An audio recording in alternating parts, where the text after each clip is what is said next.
Assalamu alaikum wa rahmatullah. I know that people are generally keen to hear what vloggers are saying, especially when it's topics that are quite important. So what I'm going to be doing is a few of these vlogs over a period of time, only discussing the things that I think are important, and I'm sure you also agree will be quite important as well.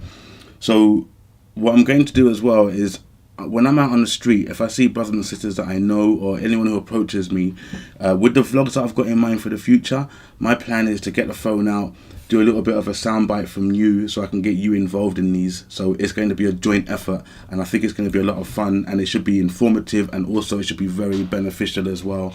So inshallah, stay tuned.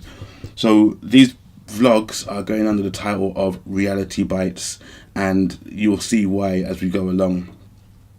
Today's reality is the fact that although I've covered this so many times before, we still have an issue in our community with domestic violence. Yes, dare I say it, this is the case, this is the reality. There are so many good organizations out there that are doing such a good job, and may Allah bless them and reward them and keep them successful because they're so beneficial. And also there are many videos that are being produced which are highlighting this really terrible situation, this terrible thing that's happening in our community. But especially with a video, it might move somebody when they've seen it, but then afterwards it gets archived with all the other videos. It's almost like seeing it, done that, and it doesn't have that effect that we really need. So this is the reason why I am doing another video on this essential topic. As you know, in my series of Moving Thoughts, I covered domestic violence, and that was a situation where a brother had contacted me to say, I'm a wife abuser and I need help. Before I start, I want to recount a story that happened quite a few years ago. I was in a shopping centre and I was waiting in a car park, and I saw this middle-aged couple coming out, and they were just like your normal average couple. They weren't Muslim, they were just, I think, they were English couple. The husband was walking in front, the wife was behind. The first thing I noticed, and I think other people noticed this as well, was that his hands were pretty empty and she seemed to be carrying quite a few of the bags. Now, I think she may have dropped something, and he just turned around and, subhanAllah, he started to abuse her verbally. He was swearing at her, belittling her, talking down to her like she was some child, and he was just like, really, what's the matter with you, you stupid woman? It was so loud, it was so public. Now, my first reaction was, I wanted to punch this guy. And I looked around me, and other people who were watching, they were feeling exactly the same thing. But we all felt kind of pretty helpless. And the reason for that is because we knew that if we had done anything or if we had said anything, then later on he'd be taking it out on her when she got home. So I just remained silent, as did other people as well. But I'll never ever forget that day, because this guy is an oppressor without a doubt. And obviously we know that she must have been going through living hell. This guy is an abuser. Now, obviously, we could see in public that he was verbally abusing her, but potentially he may be also physically abusing her at home. So then when you look at this and you think, okay, well, look, our community as well, in the Muslim community, we have exactly the same problem. And there are so many accounts of where brothers who, when we see them on the street, they are just very, very nice, decent brothers. But these same brothers, when they get home, they're a completely different person. So let's have a look at this. I've been looking at some reports and some papers on the net. Some people would think an abuser would be a big, loud-mouthed, lazy sort of guy. The fact is, he can come from all walks of life: blue-collar workers, professionals such as lawyers, doctors, and even police officers. Men who abuse tend to be traditional in their attitudes in regards to male and female roles. They are usually non-assertive and for the most part keep their feelings locked inside. They may have very poor communication skills and be basically insecure persons. He goes on to say he is usually a very jealous person, often imagining his partner is having an affair. He often accuses her of such, and this may precipitate a violent act. He tries to isolate his partner, not wanting her to go out or have friends. Some men will not even allow their partners to go grocery shopping. So there's a control thing going on here, and as much as these guys might try to justify it, the bottom line is when they get home behind closed doors, they are physically tormenting, oppressing, abusing their wives. And if they can find justification for that, then they'd have to show me, because we know there are none. We know that our Rasul Sallallahu Alaihi Wasallam said that the best among us are those who are best towards their wives. Also, we know that in a hadith al-Qudsi, Allah subhanahu wa ta'ala said that He even makes oppression haram on Himself. So if Allah, the greatest, has made oppression haram on Himself, how can we, as mere human beings, feel justified in oppressing somebody else? It's just really, really bad. It's a poor state. There's another side to this though, and what that is that sometimes we'll find that there isn't a psychological reason for why these brothers are doing this. And even in this research here, it says the same thing, that some people, they grew up in an environment where their parents, like their mothers, were being abused by their fathers.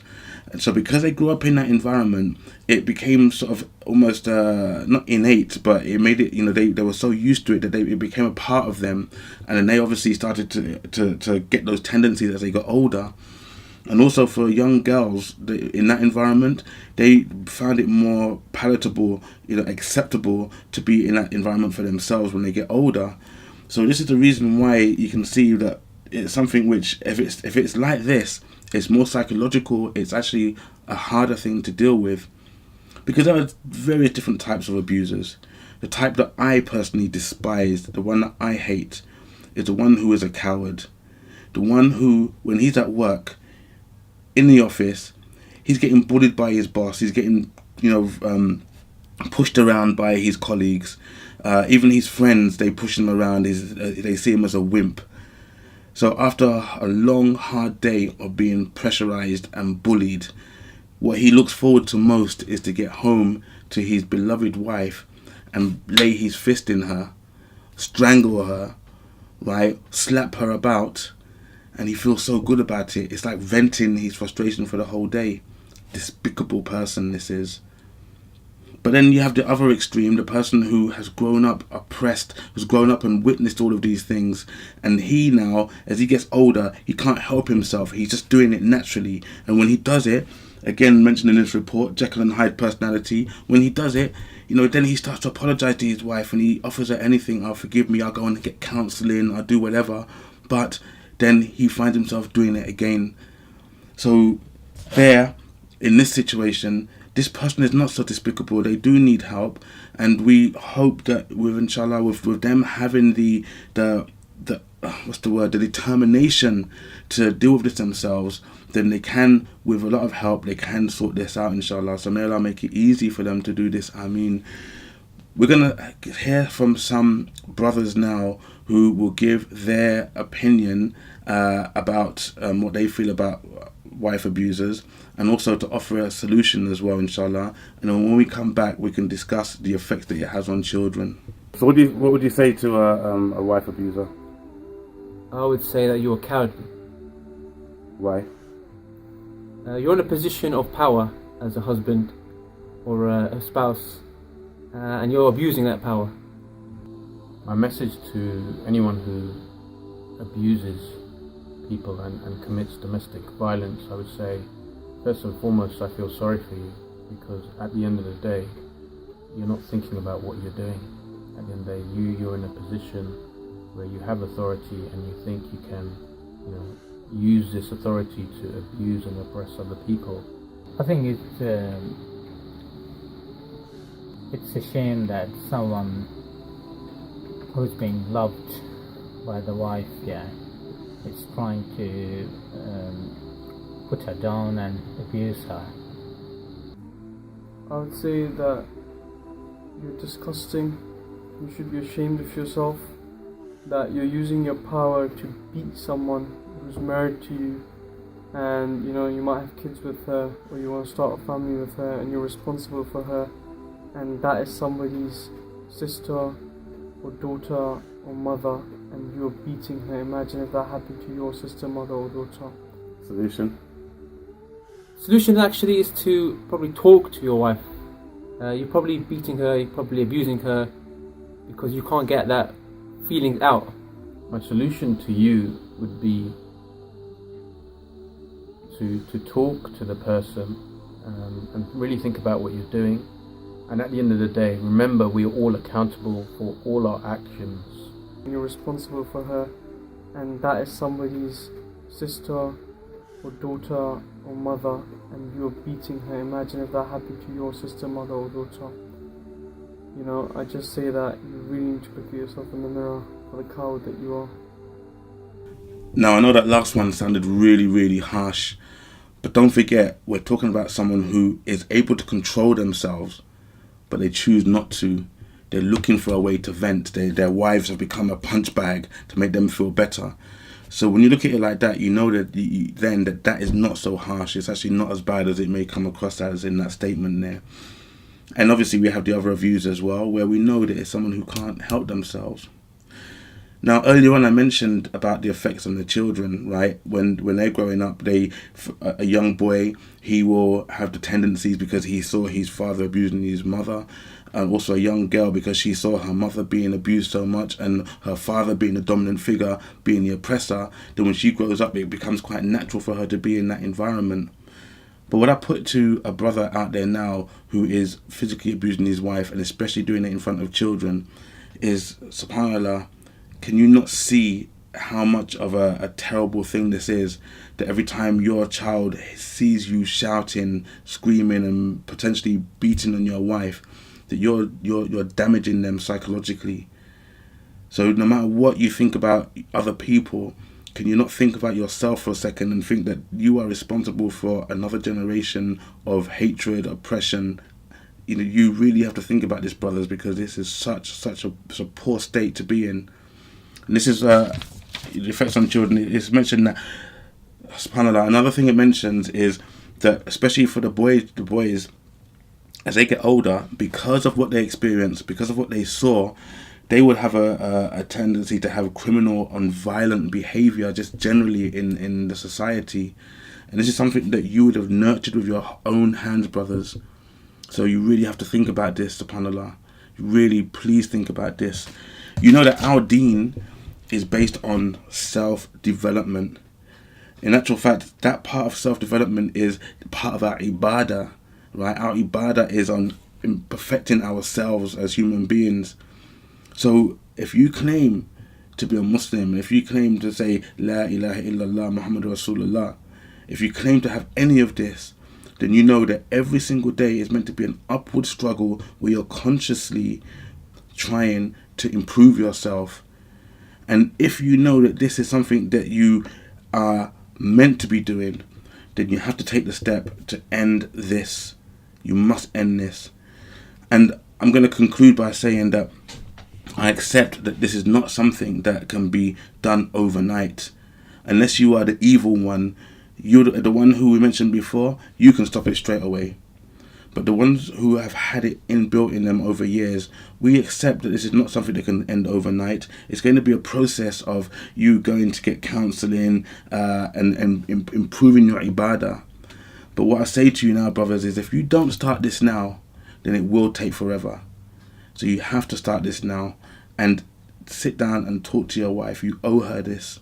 Talk to her and let her know, let her realize and understand that you are the weak one and you are the one who needs her encouragement and her help, and let her help you.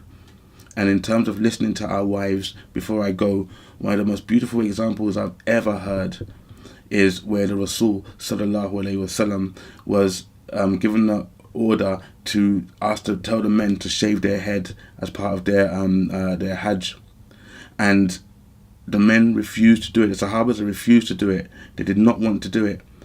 So the Rasul sallallahu alaihi wasallam went home. He was angry, and his beloved wife, she turned around and said to him, "Shave your hair." Now, he didn't turn around to her and say, "Shut your mouth, woman, get out of my sight. Can't you see I'm upset? Move, get out of my face." He stopped, he listened. He knew straight away that there was hikmah in what she said. He shaved his hair. And what happened afterwards? Everybody else shaved their hair straight away. SubhanAllah. So when she made it as a suggestion, she wasn't trying to boss him around. It wasn't a case of, I wear the trousers, but my wife tells me which trousers to wear. No, it was a case that his beloved wife was someone of mercy, understanding, and she knew his position and she knew her position, and she made that suggestion. He carried it out, and straight away it was like she was a big, massive help to him. So how can we deny something like this? The gift that we have, companionship. SubhanAllah. Brothers, go out there, get your help, contact someone. Sisters, if you're victims of this, then you know you have Noor DV, you have Solace. There are many organisations out there. Brothers, contact anybody, even contact me. I'm happy for you to contact me, and I can help, try to get you help as well, inshallah. Let's put an end to this. Okay, inshallah. So I'm going to leave you with that. Speak to you soon, inshallah, on the next Reality Bites, on another gripping topic which has to be discussed. Assalamu alaikum wa rahmatullahi wa barakatuh.